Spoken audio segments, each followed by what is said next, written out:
Howdy guys and gals, I am your most apt host, Nick here, and welcome back to another TPG Showcase. Now, today's machine is a bit of a special case, as unlike all the rest of them, it admittedly came in functional to a certain degree.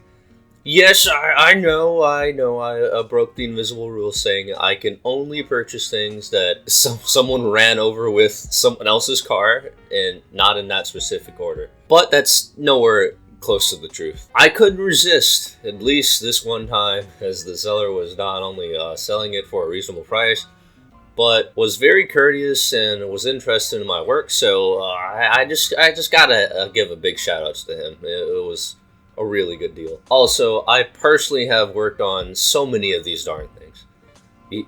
I kind of lost count. These 2014 to 2017 stock HPs that I particularly like the finish to work somewhat half asleep, and probably no cap, I probably was when I was working on this. And this particular machine has a very interesting issue with it that I'd like to at least document for you guys to see. So, buckle up kiddos, we're cracking straight into this PC today. And the PC of today is the HP 15 BW011DX from good old 2017. This HP, and all models like it, always threw me through a loop for some reason. Someone at HP just probably one day decided, you know what guys, I think it would be. We had Pavilions for too long, and as our affordable brand, and that's kind of misleading because they actually weren't that affordable. Why not just make computers and crank them out there? It's not a bad idea, right?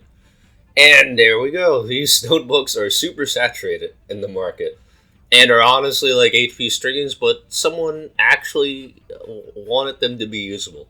I'm not at all saying that this is a bad computer. Oh no, it is just affordable. And being affordable means that you can't expect it to run AutoCAD and not blow up.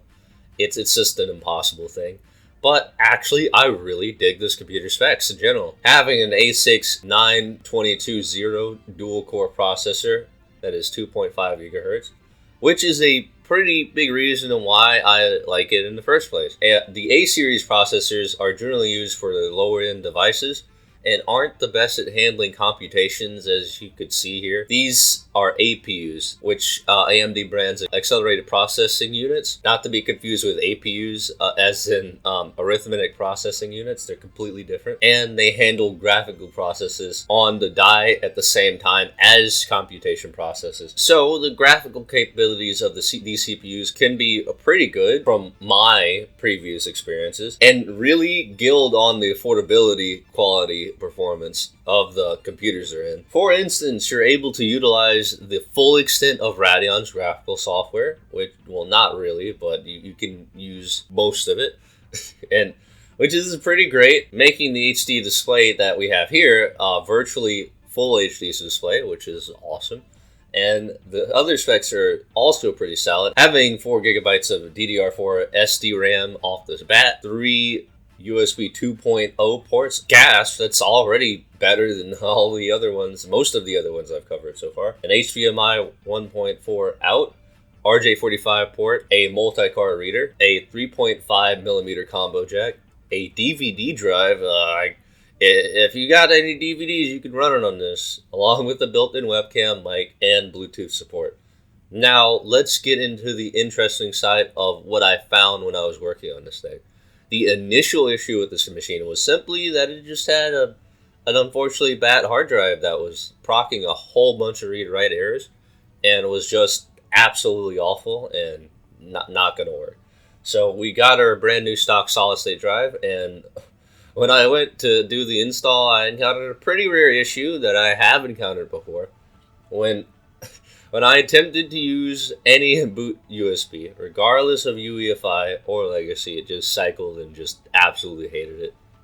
Don't worry, this isn't a hardware issue. It's just an issue with the boot operation. In the past, it was due to just me having a corrupted boot image, and I probably would have to use a different one, or just a different USB. But I just would like you guys to see just how it works exactly. After all those shenanigans and a good wipe of alcohol, as I per usual do, I would say this computer is fairly solid actually. It definitely feels good to use and is lightweight due to it being all plastic and stuff. The metrics on the desktop aren't the best due to the CPU limitations, but after full updates, it definitely improved and deserves a good final score of 7 Steves out of 10. For graphical inclusions and the extra external options that were lacking on Lenovo's that we covered. These affordable laptops with proper maintenance serve their purpose great and last a pretty reasonable amount of time for a pretty decent price. And if you're interested in picking her up, it is available on any of our listed sellers in the description down below, so go check her out before she is picked up by someone else. Also, if you haven't yet, make sure you comment on the vid and share it around. It helps grow our community and improves our content. And that's all I've got for you guys today. Catch you around in the next video. Peace. Hey, glad to see you made it to the end of the video. Don't forget to like and subscribe on your way out, and follow us on Facebook and Instagram. TPG out.